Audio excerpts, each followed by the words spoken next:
It made $6.6 million at the box office on a $5 million budget. Critics dismissed it. Most people never saw it in theaters. Then it came out on DVD, and people started stealing it from Blockbuster rather than returning it. The DVD eventually made an estimated $100 million. That was Grandma's Boy, a stoner comedy that failed completely as a theatrical release and became one of the most beloved cult films of the 2000s through the specific mechanism of people refusing to give it back. Today, 15 facts about Grandma's Boy, from the Oscar winner who smoked hash on screen, to the real video game that only exists inside this film, to the bonus that explains why the Happy Madison logo sounds different in this movie and no other. Stick around. Fact 1. The film was written by and starring Adam Sandler's longtime background man. Alan Covert had spent years as one of the most reliable supporting players in Sandler's world: Otto the homeless caddy in Happy Gilmore, Sammy the band member in The Wedding Singer. Grandma's Boy was the first and only time he was handed the lead. The film grew partly from his own life. He had moved in with his grandmother while helping care for his father after surgery, and that experience became the story's emotional seed. Sandler stepped back from acting to serve as executive producer, handing the spotlight to someone who had spent a decade standing slightly to the left of it. Covert co-wrote the script with Nick Swardson, who also gave himself a role as Jeff, the man-child who sleeps in a racing car bed. Fact 2. Jonah Hill was in the film before anyone knew who he was. Hill appears as Barry, an awkward video game tester. When the film opened in January 2006, he had made his debut in I Heart Huckabees, had a small part in The 40-Year-Old Virgin, and was completely unknown. Superbad, the film that changed his career, opened in August 2007, more than a year later. His performance here is small but distinctive, the kind of awkward, nerdy presence that would become one of the defining qualities of his screen persona. Grandma's Boy is one of his earliest surviving documents as a performer. Fact 3. The video game at the center of the story was a real game that got canceled. The fictional game Demonic, which Alex develops throughout the film, was not invented for the story. Majesco Entertainment had been developing an actual game called Demonic for the Xbox 360 and planned to publish it. Before the film reached theaters, Majesco ran into serious financial difficulties, and the game was canceled before completion. The footage created for the game was incorporated into Grandma's Boy, rather than discarded. It now exists only inside this film. Genuine video game development history, preserved in a Happy Madison stoner comedy, because the company that commissioned it went under. The only place the game survives is in the background of a film that flopped in its opening weekend. Fact 4. The Grandmother Trio holds an Oscar, 2 additional nominations, a Tony, and multiple Emmys. The film's 3 grandmother characters are played by Doris Roberts, Shirley Jones, and Shirley Knight, a concentration of awards recognition that would be extraordinary in any film, let alone a $5 million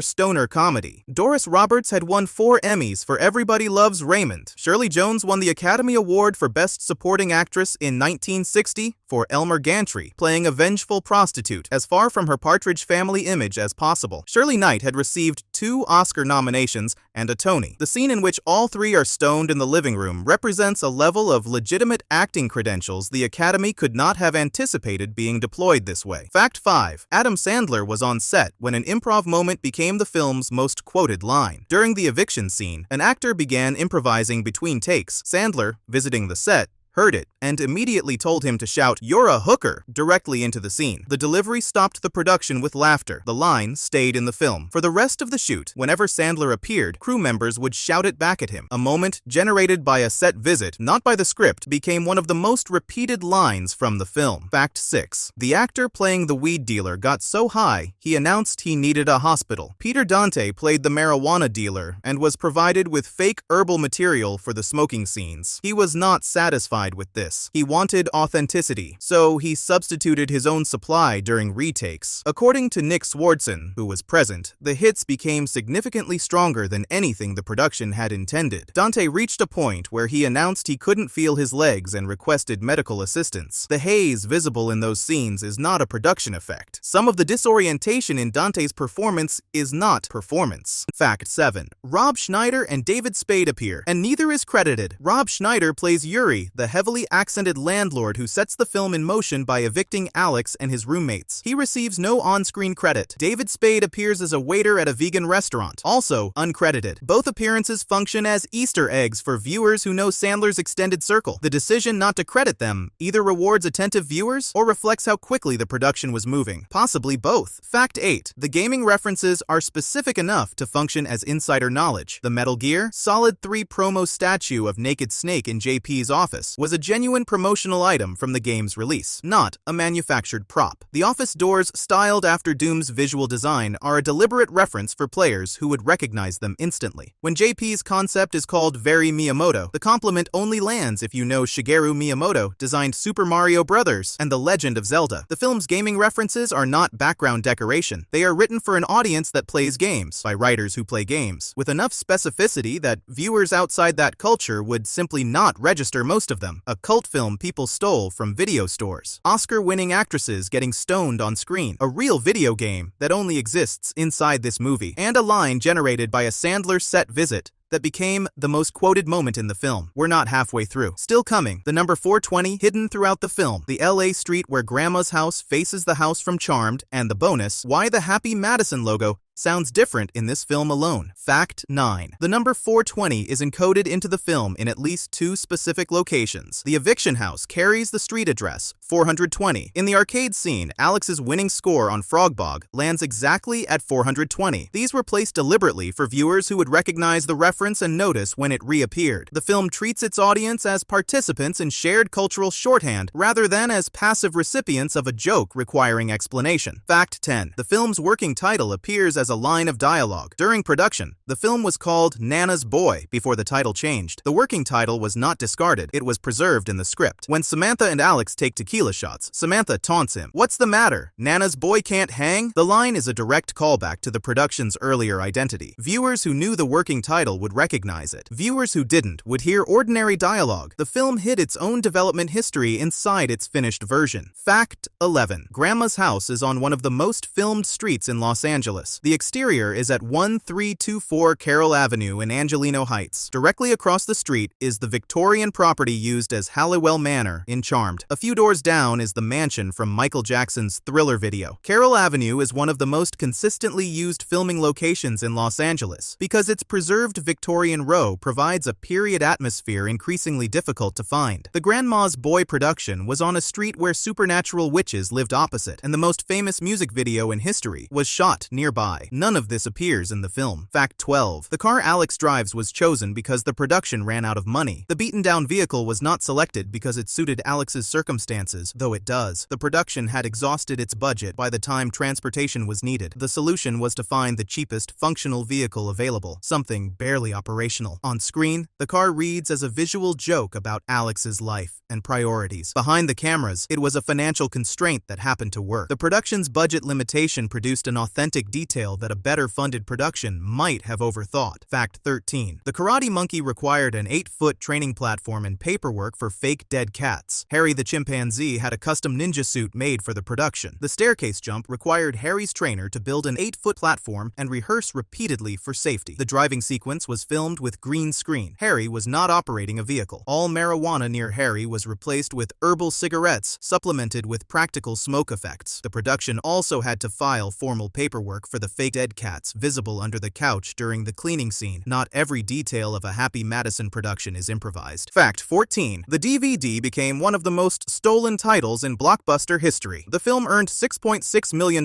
worldwide. Modest profit, but widely reported as a failure. DVD changed everything. It sold over $35 million in units in the United States alone. Combined with rentals and international sales, total home video revenue estimates reach $100 million. The film also became one of Blockbuster's most frequently stolen titles. Customers were not returning it, often simply because they wanted to keep it. A film that failed commercially became a film that people would break their rental agreements to own. Fact 15. The gay robot poster connects to a canceled TV show. Posters for something called Gay Robot are visible on the walls of the video game studio. The character originated as a sketch on Adam Sandler's 2004 comedy album Don't Tell, with Nick Swardson providing the voice. Both animated and live-action television television versions were developed for Comedy Central. Neither pilot aired. The gay robot poster in Grandma's Boy is the character's most sustained mainstream exposure, an Easter egg for Sandler fans, and, simultaneously, a memorial to a project that never got further than a pilot nobody broadcast. And now, the bonus I've been saving for last. Every Adam Sandler film produced through Happy Madison Productions opens with the same logo. A gray-bearded man hits a golf ball and says, "Terrific." The voice is Sandler doing an impression of his father, Stanley Sandler, who died in 2003 at 68. The logo was created in 2005 as a tribute. Sandler provides the vocal impression rather than using a recording of his father. In every Happy Madison film before and after Grandma's Boy, the word is terrific. In Grandma's Boy only, the word is oh boy, a single alteration, made for a single film, as a quiet nod to the movie's title. It lasts approximately 1 second. Sandler made no public announcement about it. The man who built a production company around the image and voice of his late father changed the punchline of that tribute exactly once, for a film he didn't act in